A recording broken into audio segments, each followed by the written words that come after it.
Good morning students, myself Shan Patel. Today we are going to start part 3 of exercise 12.1. जैसे कि बच्चों आज हमारा पार्ट 3 है एक्सरसाइज 12.1 का, उसमें आज हम क्वेश्चन नंबर 4 समझेंगे. ओके, क्वेश्चन नंबर 4 है identify terms with content x and give the coefficient of x. बच्चों यहाँ पे क्वेश्चन 4 में ऐसा बताया गया है कि यहाँ पे जो एक्सप्रेशन दिए उसमें से x वाला जो टर्म हो वो आइडेंटिफाई करना है सबसे पहले तो, और बाद में x वाला जो टर्म है उसका कोएफिशिएंट लिखना है. क्लियर? तो सबसे पहले तो देखिए यहाँ पे हमको एक्सप्रेशन जो दी गई है फर्स्ट, उसमें y2x प्लस y है. तो यहाँ पे हमको दो टर्म दिए गए, दोनों में से x वाला टर्म कौन सा है? तो यहाँ पे y2x जो है, y2x मींस यहाँ पे x है, तो ये x वाला टर्म है. तो x वाला टर्म पहले तो लिख दीजिए, term with factor x, y2x. Okay, क्योंकि प्लस y जो है उसमें तो x का मात्रा नहीं है. ओके, इसलिए यहाँ पे हमने y2x लिखा. क्लियर? अभी यहाँ पे हमको ऐसा बताया गया है कि कोएफिशिएंट ऑफ x का कोएफिशिएंट लिखे. जैसे x का कोएफिशिएंट मींस x के साथ जो भी मल्टीप्लाई में वो लिखना है हमको. ओके, यहाँ पे x के साथ क्या मल्टीप्लाई में, x के अलावा y2. ओके, तो इसका कोएफिशिएंट होगा y2. Okay, then second number में जो एक्सप्रेशन हमको दिया गया है वो है 13y2 माइनस 8yx. सबसे पहले तो अब इसमें से यहाँ पे दो टर्म है बराबर, तो इसमें से x वाला जो x फैक्टर वाला जो टर्म होगा वो सिलेक्ट करेंगे. तो यहाँ पे तो x नहीं है देखिए 13y2 में, लेकिन यहाँ पे ये जो टर्म है माइनस 8yx, उसमें x इंक्लूड है. ओके, तो यहाँ पे हम लिखेंगे माइनस 8yx. यहाँ पे बच्चों याद रखना कि माइनस की साइन हो तो यहाँ पे हमको माइनस की साइन लगानी पड़ेगी. ओके, यहाँ पे माइनस 8yx आपने लिखा है और यहाँ पे आप सिर्फ 8yx लिखोगे तो रॉन्ग हो जाएगा. ओके ना? Okay, now coefficient of x, ये जो टर्म जो है माइनस 8yx, उसमें x का कोएफिशिएंट मींस x के साथ क्या मल्टीप्लाई में, तो x के साथ दूसरा क्या है माइनस 8y, तो यहाँ पे लिख दीजिए माइनस 8y. क्लियर? बहुत इजी सम है. Now third number x plus y plus 2. यहाँ पे एलजेब्रिक एक्सप्रेशन दिया है x प्लस y प्लस 2. यहाँ पे 3 टर्म्स है, इस एलजेब्रिक एक्सप्रेशन में 3 टर्म्स है, एक x है, एक y है और दूसरा 2 है. ओके, लेकिन हम कौन सा लिखेंगे, x वाला जो टर्म है वही लिखेंगे. ओके, तो x वाला टर्म एक ही है x. अभी यहाँ पे हमको x का कोएफिशिएंट लिखना है, तो x के साथ क्या मल्टीप्लाई में, कुछ नहीं है, तो 1 लिख दो, 1x का 1 होगा. Okay, now 5 plus z plus zx. यहाँ पे हमको 3 टर्म दिए, लेकिन x वाला टर्म जो है वो zx है. ओके, अभी उसके x का कोएफिशिएंट लिखना हो तो x के साथ z मल्टीप्लाई में, तो यहाँ पे z लिख दीजिए. Clear? Then fifth number 1 plus x plus x5. यहाँ पे x वाले देखिए 2 टर्म्स है, एक तो x है और दूसरा xy. तो एक x लिख दीजिए, दूसरा xy लिख दीजिए. क्लियर? x का कोएफिशिएंट होगा 1 और यहाँ पे x का कोएफिशिएंट होगा y, क्योंकि x के साथ y मल्टीप्लाई में. x का कोएफिशिएंट मींस x के अलावा जो बचे वो लिख देने का. समझ में आ रहा है? Okay, six number 12xy2 plus 25. यहाँ पे हमको 12xy2 प्लस 25 एक्सप्रेशन दिया है, उसमें से x वाला जो टर्म जो है वो 12xy2 है. क्लियर? अभी इसमें मुझे x का कोएफिशिएंट लिखना हो तो x का कोएफिशिएंट x के अलावा क्या बचा, 12y2 होगा. Clear? Then last number is 7x plus xy2. 7x plus xy2. तो यहाँ पे दोनों में x से देखिए.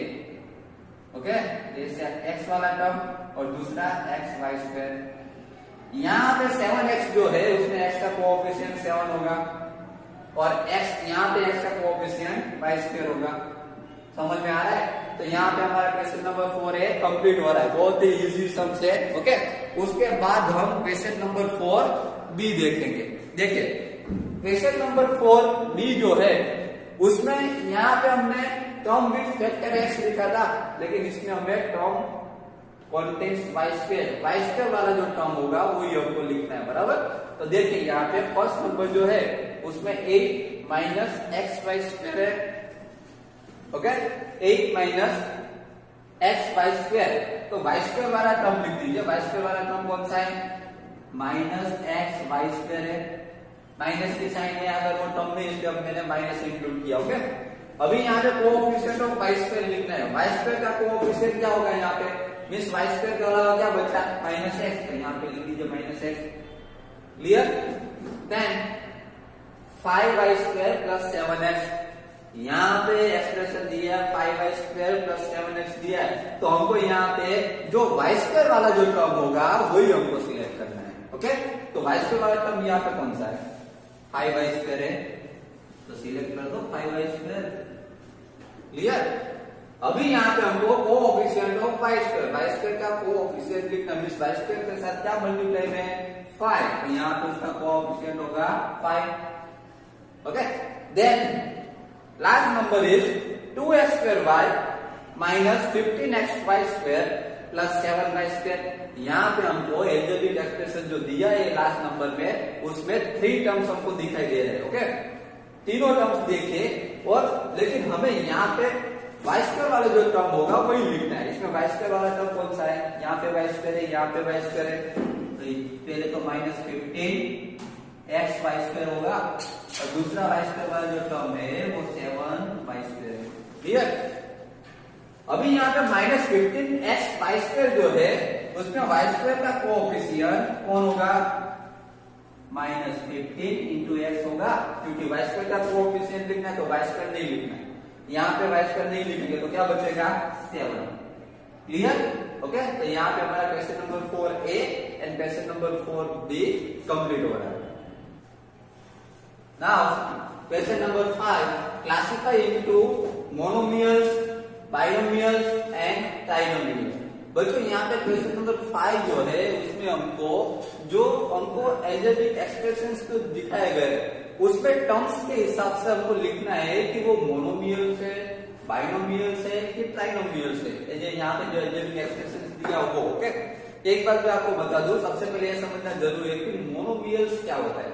मोनोमियल्स में जिस एक्सप्रेशन में ओनली वन टर्म, जिसपे एक ही टर्म हो उसको मोनोमियल्स कहा जाता है। जो एल्जेब्रिक एक्सप्रेशन में 2 टर्म्स हो उसको बाइनोमियल्स कहेंगे, और जिस एल्जेब्रिक एक्सप्रेशन में 3 टर्म्स हो उसको ट्राइनोमियल्स कहेंगे, क्लियर, ओके। तो यहाँ पर देखिए जो फर्स्ट जो हमको एक्सप्रेशन दिया गया है उसमें कितने टर्म्स है, देखिए टर्म्स के हिसाब से हम लिखेंगे कि मोनोमियल्स है, बाइनोमियल्स है कि ट्राइनोमियल्स है, ओके। देखिए 1 टर्म हो तो मोनोमियल्स लिखना है, 2 टर्म्स हो तो बाइनोमियल्स लिखना है, और 3 टर्म्स हो तो ट्राइनोमियल्स, ओके, क्लियर। देखिए यहाँ पे फर्स्ट जो एक्सप्रेशन है उसमें 4y माइनस 7z है, तो 4y माइनस 7z मीन्स कितने टर्म हुए? 2 टर्म्स हुए, तो 4y दूसरा माइनस 7z है, तो इसमें 2 टर्म्स हुए। 2 टर्म्स हुए तो कौन आएगा? मोनोमियल्स आएगा, बाइनोमियल्स के ट्राइनोमियल्स? यस, बाइनोमियल आएगा। ये 1 टर्म, 2 टर्म और 3 टर्म, ओके। तो 2 टर्म्स वाला बाइनोमियल्स है, तो यहाँ पे हम लिखेंगे बाइनोमियल्स,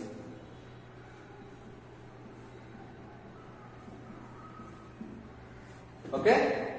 नाउ उसके बाद देखिए y स्क्वायर, यहाँ पे सिर्फ एक ही टर्म है, सिर्फ 1 टर्म हो तो उसको मोनोमियल्स कहेंगे,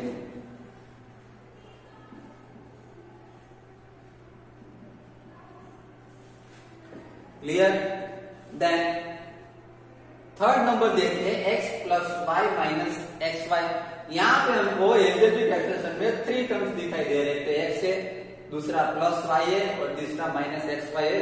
3 टर्म्स हो तो कौन सा आएगा? ये 1 टर्म है monomial, 2 terms binomial, 3 terms trinomial. तो यहाँ पे हम लिखेंगे trinomials, okay, clear. Now fourth number is 100। देखिए यहाँ पे हमको 100 दिया गया है। 100 जो है वो एल्जेब्रिक एक्सप्रेशन में 100 जो है उसमें सिर्फ 1 टर्म है। 1 टर्म हो तो हम क्या कहेंगे उसको? Monomial,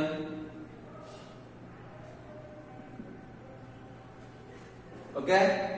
then a b minus a minus b, यहाँ पे हमको 3 टर्म्स दिखाई दे रहे हैं, एक तो ए बी है, दूसरा माइनस है और तीसरा माइनस बी। तो उसको हम क्या कहेंगे? Yes, trinomials. क्या कहेंगे?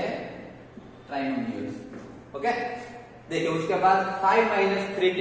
5 माइनस 3t जो एल्जेब्रिक एक्सप्रेशन है उसमें दो टर्म है, एक तो 5 है और दूसरा माइनस 3t। ओके, तो अगर 2 टर्म्स हो तो उसको बाइनोमियल्स कहेंगे, है ना? बहुत ही इजी। ओके, ना 4p square cube minus 4p Q square, यहाँ पे एल्जेब्रिक एक्सप्रेशन जो दिया गया है उसमें भी दो ही टर्म हमको दिखाई दे रहे। फर्स्ट टर्म जो है 4p स्क्वायर क्यू है और दूसरा टर्म जो है वो माइनस p क्यू स्क्वायर है। तो यहाँ पे दो टर्म्स दिखाई दे रहे हैं, 2 टर्म्स हो तो उसको बाइनोमियल्स में काउंट करेंगे।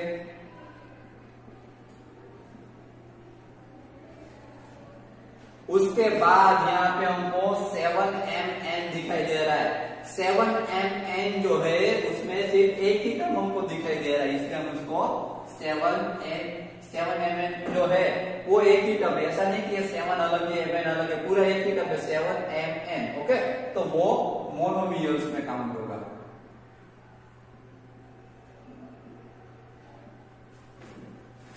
Then z² minus 3z plus 8, यहाँ पे 3 टर्म्स हमको दिखा दे 1 2 3, तो 3 टर्म्स हो तो ट्राइनोमियल्स। ओके, उसके बाद a² प्लस b², उसके दो टर्म है तो binomials.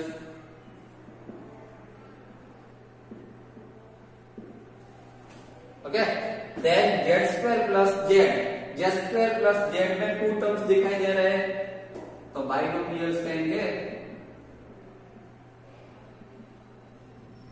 Okay, then 1 plus x plus x², 1 plus x plus x², यहाँ पे 3 टर्म्स है, 1 है, एक x है और एक x² है, तो इसको हम ट्राइनोमियल्स में काउंट करेंगे।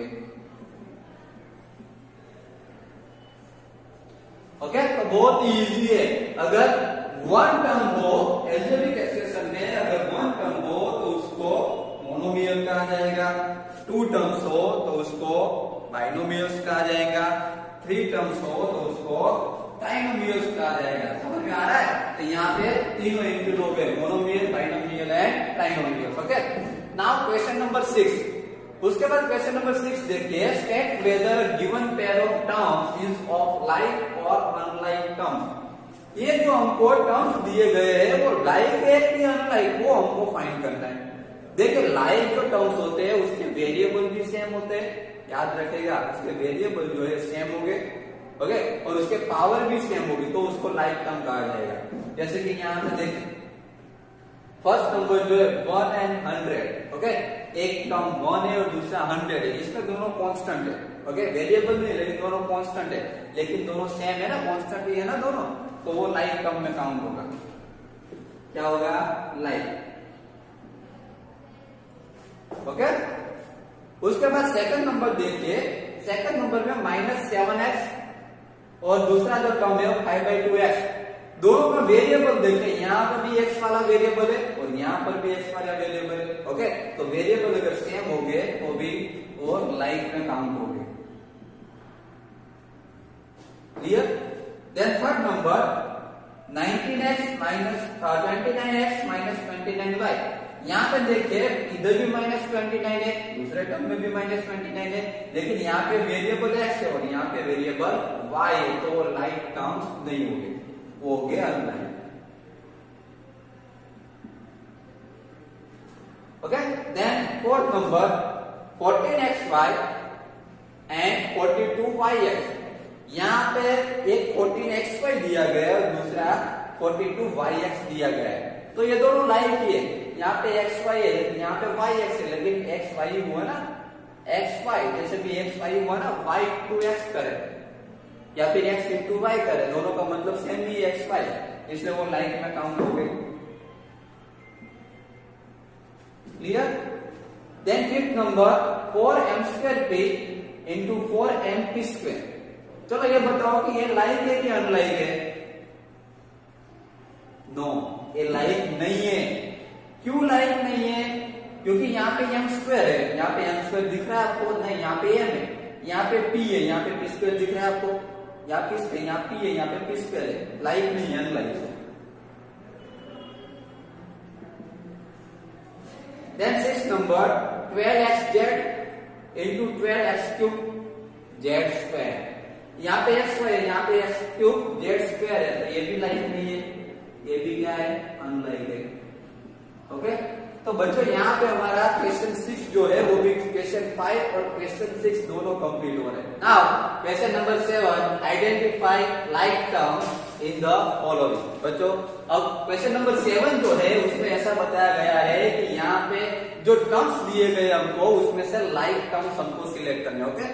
लाइक टर्म्स अगर सिलेक्ट करने हो तो याद रखिएगा कि लाइक टर्म जो होते हैं वो उसके वेरिएबल सेम होने चाहिए और उसकी पावर भी सेम होनी चाहिए, तो जब उसको लाइक टर्म्स में काउंट कर सकते हो। ओके, देखिए यहाँ पे देखिए वेरिएबल जो आपको दिए, जो टर्म जो है उसमें माइनस एक्स वाई स्क्वायर है, this variable x y square है, तो एक्स वाई स्क्वायर वाले जितने भी टर्म्स जो हो वो लाइक टर्म्स में काउंट होंगे। ओके, जैसे कि समझ लो कि फर्स्ट जो पेयर है लाइक टर्म्स की वो है minus x y square.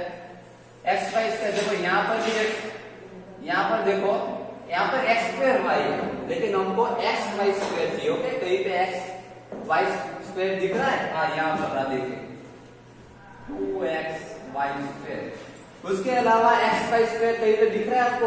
X y square नहीं। ओके, तो ये एक लाइक टर्म्स की पेयर हो गई। सेकंड, अब दूसरा देखिए, यहाँ पे देखिए माइनस 4y एक्स स्क्वायर, तो माइनस 4y एक्स स्क्वायर कहीं पे दिख रहा है? y एक्स स्क्वायर,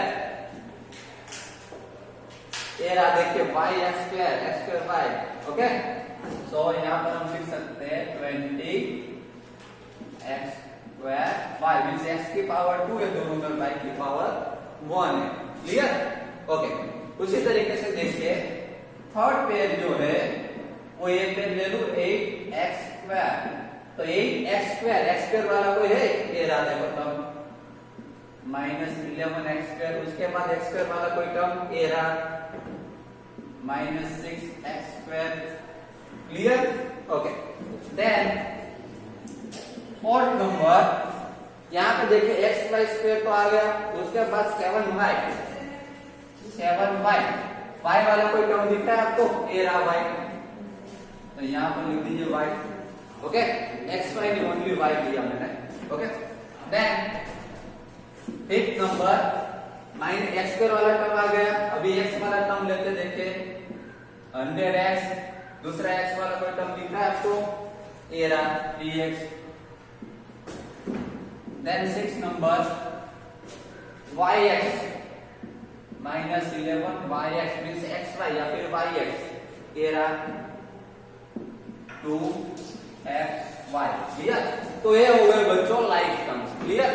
देखो अब इसमें से लाइक टर्म मुझे सिलेक्ट करने हो तो सबसे पहले तो स्क्वायर वाले में ले लेता हूं। चलो पहले यही ले लेता हूं, फर्स्ट नंबर 10pq। pq वाला कोई टर्म दिख रहा है हमको? ये रहा QP लिखे या फिर PQ लिखे, सेम ही होता है। Okay, 7QP। Clear? Now PQ वाला और कोई है? ये रहा QP 78QP या फिर PQ। ओके, तो हो गया लाइक टर्म, वेरिएबल सेम है PQ, उसके बाद 7P है, तो P वाले कोई टर्म दिख रहा है? ओनली P हो वैसा, ये रहा देखिए 2405P। ओके, उसके बाद P वाला कोई टर्म नहीं। देन थर्ड नंबर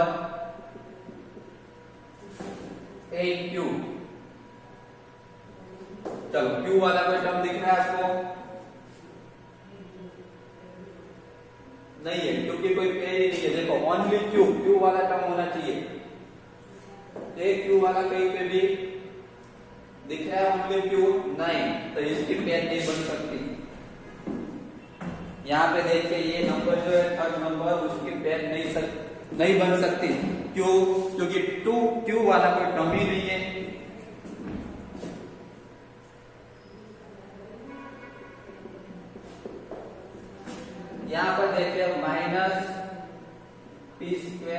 स्क्वायर दिख रहा है कहीं पे? ए रहा, where q square p square और कहीं पे नहीं। देन फोर्थ नंबर -7 या तो पी क्यू टर्म दिख रहा है? ए रहा, अरे सॉरी क्यूपी यहाँ पे आ गया, देखो पी क्यू वाला टर्म तो आ गया, तो वो लिखने की जरूरत नहीं। ओके, उसके बाद देखिए -100 क्यू, ओनली क्यू वाला टर्म कहीं पे दिख रहा है आपको? ये रहा ना, a q. Then fifth number -23 only constant, दूसरा कहीं पे दिख रहा है ओनली कांस्टेंट? ए रहा 41। Clear? Okay, then 6 pair q square वाला तो आ गया, ओनली पी स्क्वायर देखिए -5 पी स्क्वायर वाला कोई टर्म? ए रहा 9 सॉरी क्यू पी स्क्वायर है, तो यहां पर देखिए 701 पी स्क्वायर।